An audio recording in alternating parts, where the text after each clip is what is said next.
parparloo gi nga xam ne moo am ci xëccoo politique bi jëru ko li tax jëru ko mooy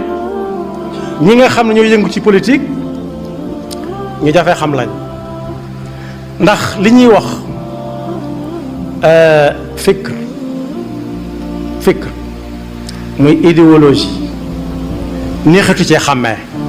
te moo ne fa politique juddoo ñoom ba fi mu toll nii ña ngi ko téye ki nga xam ne danaan man sama ndajoor laay topp rek li ci càmmoñ awma ci soxla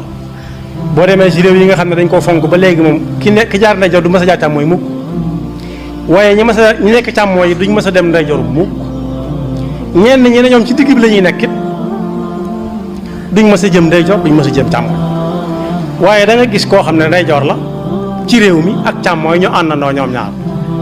kan moo ci bàyyi lam gëmoon ànd ak ka ca des ñoom dong ñoo ko mën a xam te dañuy xew di xewi nag